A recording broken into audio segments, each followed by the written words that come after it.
বাছুরি হয়ে সাহায্য করতে হবে রাধা গোবিন্দ। তাই আজ বাছুরি হয়ে কৃষ্ণলী রায় জগন্নাথ সহায়তা করছেন। ওই বাছুরিটি কি করলেন? রাধার কোলেতে তুলিয়া দিল নবীন বাছুর। রাধার কোলেতে তুলিয়া দিল নবীন বাছুর। বাছুরিকে যখন করে দিলেন, রাধারানী মনে ভাবছে না চিন্তা নেই। জটিলার কাছে গিয়ে প্রণাম করলেন। জটিল মা বিদায় নিচ্ছি, বিদায় প্রার্থনা করলেন। জটিলা চিনতে পারলেন না। সুবলের চেহারা আবার রাধারানীর চেহারা ভাই বোন তো, চেহারা প্রায় একই। এদিকে সুবল সেজেছেন, রাধারানী চিনতে পারলেন না। রাধারানী বাছুরিকে গলে করে কি করছেন? বলে বাছুরি আড়ালে ধনী যায় ধন লুকাইয়া।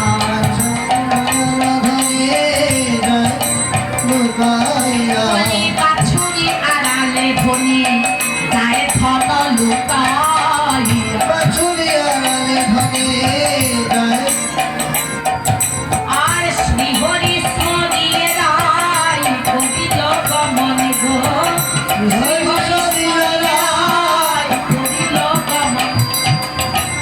উপনীত নাথা উন্নতির লাই ধনিয়া।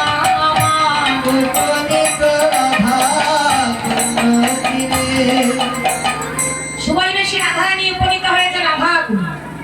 রাধাকুণ্ডে গিয়ে দেখছে নাকি আমার গোবিন্দ রাধা প্রেমে অধীরা হয়ে মা রাধা বলে ধুলায় গড়াগড়ি যাচ্ছে। হঠাৎ সুবলকে দেখতে পেয়েছে, নাই বেশি সুবল বেশি রাধারানী। উনি চিনতে না পেরে সুবলকে, অর্থাৎ নাই বেশি সুবল বেশি রাধারানীকে চিনতে না পেরে গোবিন্দ সুবলই মনে করে। উনি বলছেন, সুবল, এই সুবল, আমার রাধারানী কোথায়? রাধারানী কেন আসেনি? কি বলে দিয়েছে? সুবল বেশি রাধারানী মনে মনে ভাবছেন, আমার বধূ আমাকে চিনতে পারেনি। চিনতে যদি পারতো তাহলে সুবল বলে ডাকতো না। তবে বধূ যখন আমাকে চিনতে পারেনি, তাহলে আজকে আমি পরীক্ষা করবো। বধূ যখন আমাকে চিনতেই পারে না, তাহলে আজকে আমি একটু পরীক্ষা করে নিব বধূকে, যে আমার বধূ, আমার প্রাণবধূ। আমার বধূ শুধু একা প্রেয়সী, আমি বৃন্দাবনে নই, চন্দ্রাবলী আমার গোবিন্দের প্রেয়সী। অতএব আজকে একটা আমি পরীক্ষা করব, আমার বধূ আমাকে বেশি ভালোবাসে না চন্দ্রাবলীকে বেশি ভালোবাসে। এই মনে করে কি করছে রাধারানী? বলি সুবল বেশি রাধারানী আমার গাই আপনে বন্ধু পেয়ে কহে ভঙ্গি করি।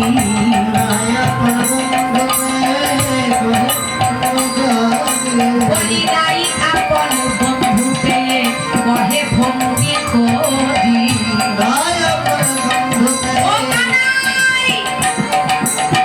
যাইতে না দিনু আমি জটিলা পুরী। যাইতে না দিনু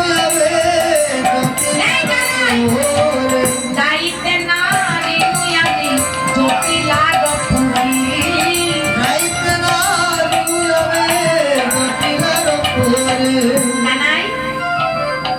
জটিলাপুরীতে যাওয়ার জন্য অনেক চেষ্টা করলাম, দিয়েছিলাম, কিন্তু ভেতরে প্রবেশ করতে পারলাম না। জটিলাপুরীতে কোনো প্রকারে প্রবেশ করতে পারলাম না। তারপর আমি কি বললাম জানিস? আমি সুবল বেশি রাধারানী কানাইকে পরীক্ষা করার জন্য বলছে। বলি ভাবিতে ভাবিতে গেলাম চন্দ্রার ভবন। ভাবিতে ভাবিতে গেলাম চন্দ্রার ভবন। আমি ভাবিতে ভাবিতে গেলাম চন্দ্রার ভবন। চন্দ্রারে কহিলাম দিয়া সব বিবরণ।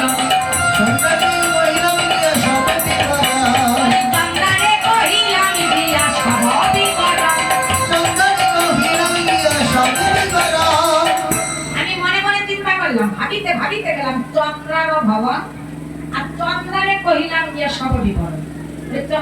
চন্দ্রাবলীর ভবনে কেন গেলাম জানিস? আমি জানি কানাই বৃন্দাবনে শুধু রাধারানী তোর প্রেয়সী নয়, চন্দ্রাবলীও তোর প্রেয়সী।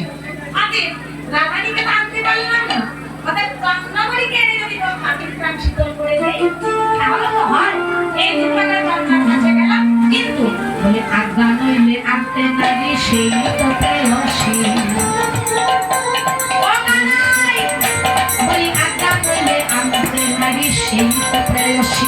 আজ্ঞা নইলে আনতে নারী সেই। তুই তো রাধারানীকে আনতে বলেছিস, চন্দ্রাবলীকে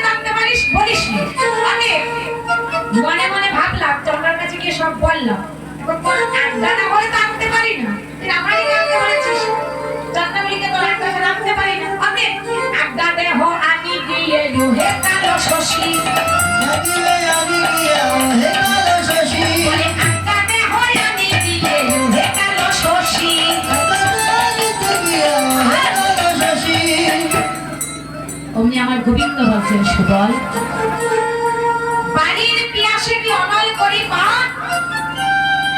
বলে সুবল আমার তৃষ্ণা পেয়েছে আমাকে যদি আগুনে পান করতে দিস তাহলে কি তৃষ্ণা মিটিবে বরং আমার তৃষ্ণা জ্বালায় আরো বেড়ে যাবে কানা ওরে সুবল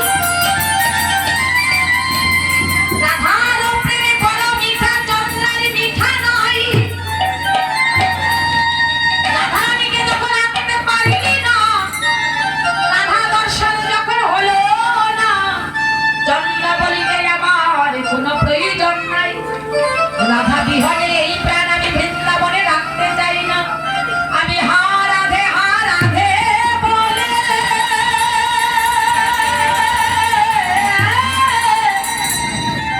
ওরে সুবল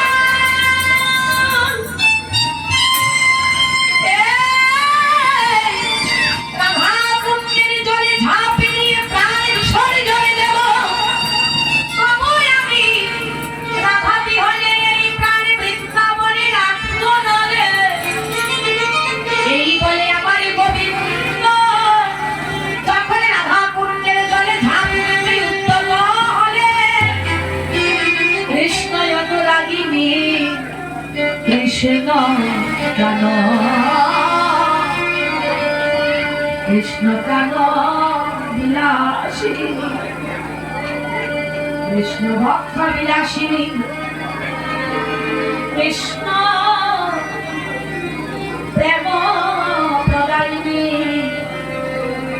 আমার শ্রীমতী রাধারানী প্রাণে গোবিন্দের এমত অবস্থা দেখে আর ধৈর্য ধরতে পারলেন গোবিন্দ যখন রাধা কুণ্ডের জলে ঝাঁপ দিতে গেলেন অমনি রাধারানী কি করলেন বাছুরি ফেলিয়া ধনি কৃষ্ণ করে করল বাছুরি ফেলিয়া ধনি কৃষ্ণ করে করল বাছুরি ফেলিয়া ধনি কৃষ্ণ করে করল যদুনাথ দাস বলে বড় ভাগ্য ছিল রঘুনাথ দাস বলে বড় ভাগ্য ছিল যদুনাথ দাস বলে বড় ভাগ্য ছিল রঘুনাথ দাস বলে বড় ভাগ্য বলে ছিল সুবলে এসে রাই মিলিল সুবলে এসে রাই মিলিল সবাই প্রেমানন্দে হরি বলে সুবলে এসে রাই মিলিল হরে বলো সুবল সবাই প্রেমানন্দে হরি বলে প্রেমানন্দে বহুলে হরে বলো